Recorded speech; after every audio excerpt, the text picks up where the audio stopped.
A paz do Senhor, povo de Deus, sou o pastor Marcos André, esse aqui é o nosso canal Clube da Teologia, nosso canal de estudos da Palavra de Deus.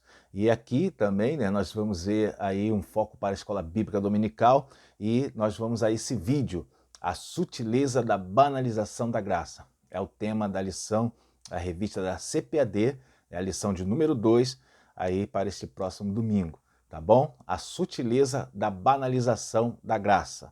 Tá? Nessa lição nós vamos ver assuntos aí acerca do ecumenismo, acerca da reforma, né, de como ela era banalizada na época da reforma, tá? Vamos ver a sutileza aí desse tipo de ataque de Satanás contra a igreja, contra a principal mensagem da igreja, que é a graça de Cristo, a graça de Deus. Amém? Tá? Então, antes de nós entrarmos aí nesse vídeo, eu peço que você já deixe o seu like aí no vídeo, tá bom? Se inscreva no canal, caso não seja inscrito, e também ative aí os sininhos das notificações para receber o nosso conteúdo. Vou deixar na descrição do vídeo o link para você poder acompanhar aí essa lição lá no nosso blog, o Clube da Teologia, tá bom? Uma lição muito boa acerca desses ataques de Satanás contra a igreja. Vamos então à nossa lição aí, sem perda de tempo? Bom, então vamos lá, na introdução, vamos lá, na introdução eu faço um destaque para essa parte que diz assim: nesta lição estudaremos sobre a graça de Deus. Não há dúvida de que nos últimos anos os cristãos têm demonstrado maior interesse em conhecer melhor a doutrina da graça. Isso aqui é natural, tá? Esse interesse. Isso é pelo fato das pessoas como um todo, né? Tanto crentes ou não crentes, buscar maior o conhecimento. Nós estamos um pouco na época aí da comunicação, né? Hoje em dia as mídias sociais fazem com que as pessoas busquem mais a comunicação. Sabemos que grande maioria das pessoas não busca o conhecimento, né, por conta de ter tecnologia que as pessoas passam a ler mais, né? Essa é a verdade. Mas no meio do povo de Deus se fala mais acerca de algumas doutrinas, se questiona mais outras doutrinas, tá? E a doutrina da graça não é diferente. As pessoas, o povo de Deus, nossos irmãos, buscam conhecer mais, tá? Isso é natural, né? E quero fazer um destaque também para essa parte que diz assim, ó: muito do que se prega e se ensina como sendo o evangelho da graça, nada mais é do que uma forma deturpada da graça. É a graça barateada. Tá? Isso aqui é uma grande realidade. Há uma pregação no nosso meio hoje de uma graça barateada, uma graça que ela não requer esforço da pessoa. Tá? E é isso aí. O que é banalização? Vamos entender um pouco sobre isso antes de entrar na lição, porque é importante. A banalização banalizar alguma coisa, é tornar aquela coisa comum, tá? Mostrar com que ela é uma coisa sem grande importância, é uma coisa normal como qualquer outra coisa, tá? E aí a gente vai ver que banalização da graça é exatamente transformar a visão das pessoas sobre a graça, como se a graça não fosse uma coisa boa ou especial, mas ela se torna uma coisa comum. Isso é banalizar a graça, banalizar a mensagem da graça. A gente vê isso acontecendo no nosso meio, com a tal aí da graça barateada, com a visão que se faz da graça hoje. Tá? Quer ver uma forma de banalização que está dentro de algumas, né, de algumas não, né? Dentro das igrejas, e muitos irmãos fazem isso, embora não falem abertamente, mas pensam, né? Aquela ideia de pecar com base na graça. Não sei, você já ouviu falar disso. A pessoa peca já tendo aquela ciência de que depois é só pedir perdão. Ou seja, ela usa a graça para ela poder pecar. Né? Com aquela ideia, não, Deus vai me perdoar, é só pedir perdão. Tá? E aí a gente vai ver que isso aí é uma forma de banalizar a graça, né? Não é verdade?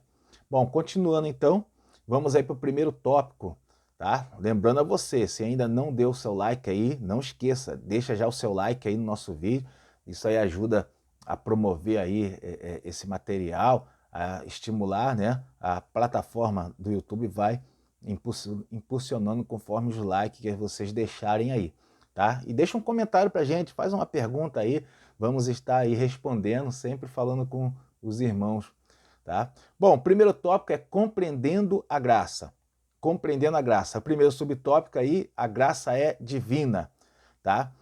Ou seja, a ideia desse subtópico é o quê? Falar de onde surgiu, qual é a origem dela. Ela é no céu, ela se originou no céu, ela é de Deus, né? Ela é divina.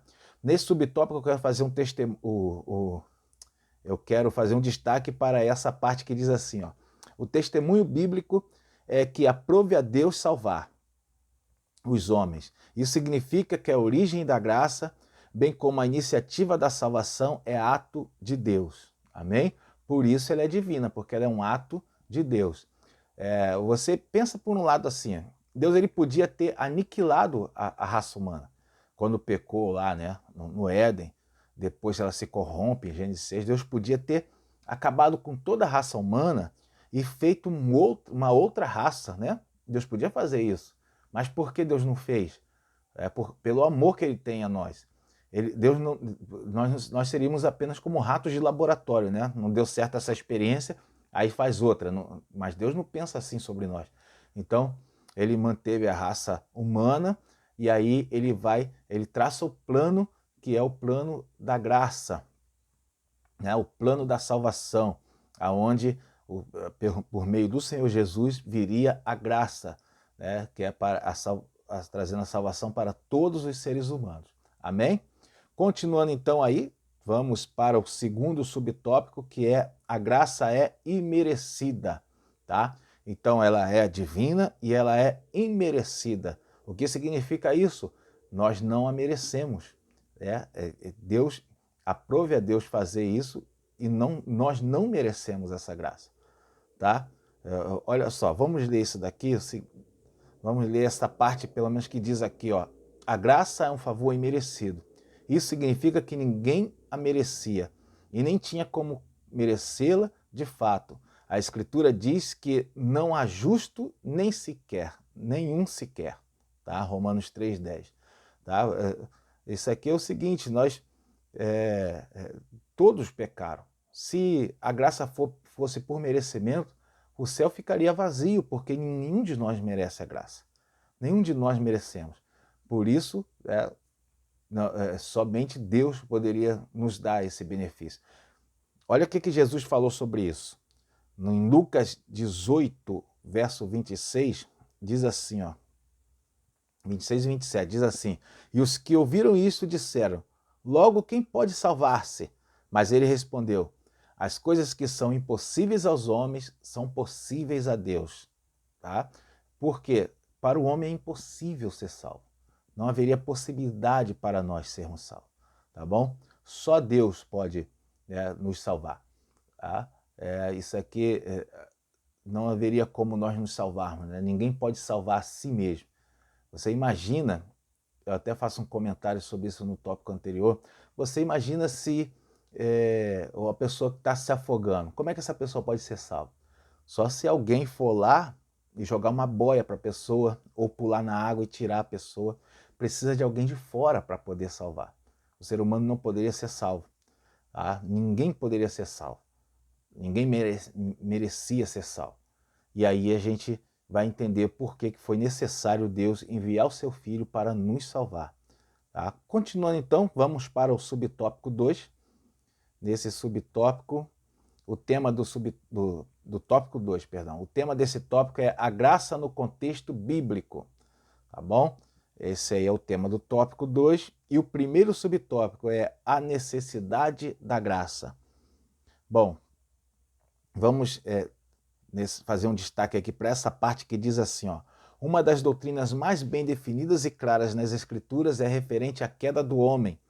O primeiro fato a ser observado é que Adão, o primeiro homem, foi criado como ser moralmente livre, podendo escolher o que fazer.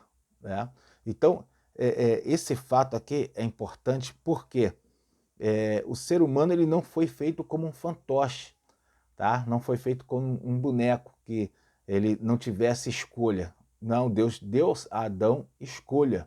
Colocou a árvore no meio do jardim para que ele tivesse uma opção, né, de escolher obedecer ou não obedecer a Deus. Adão e Eva, né, sua esposa, tinham essa opção. E aí, por quê? Isso é livre-arbítrio. Se não houvesse livre-arbítrio, não tinha razão de ter um juízo final, tá? Um julgamento final, não ia haver razão para isso, porque todo mundo que fosse comparecer diante do juiz poderia alegar o quê? Não, eu fiz porque já estava determinado para fazer aquilo ali. Não havia graça. Alguns defendem não haver graça, né? Graça, perdão. Não haver livre-arbítrio. Há aqueles que defendem não haver livre-arbítrio, que o livre-arbítrio seria uma ilusão. Na verdade, nós não vemos dessa forma, porque a pessoa só vai ser, todos vão ser julgados segundo as obras que realizaram. Como é que alguém vai ser julgado se a pessoa já estava determinada a fazer tal e tal coisa? Então a gente entende dessa forma. Bom, continuando aí a necessidade da graça, vamos para o próximo subtópico, que é a extensão da graça. Vamos ver a quem ela se estende. Bom, faça um destaque para essa parte que diz assim, ó: as Escrituras afirmam que Deus quer salvar a todos. 1 Timóteo 2,4. Deus ama todos os homens. Logo, o mais vil pecador no lugar onde estiver é amado por Deus e por isso deve ser alcançado. Então a extensão da graça é essa. Para quem que ela é? É para aquele que fez teologia? Né? Ela é para aquele que se comportou bem, como a ideia lá do Papai Noel? Não, a graça é para todos. A graça é para todo, para o pior pecador que existe, para ele também é a graça. Tá? Então a gente vai ver que, embora ela seja para todos, né, na verdade nem todos vão alcançá-la. Por quê? Porque requer do ser humano livre-arbítrio. Tá? Isso eu falo algo sobre isso no meu livro, O Maior Milagre de Jesus, tá? Que destaca também uma parte importante disso daí, tá bom? Sobre a necessidade da graça e o livre-arbítrio.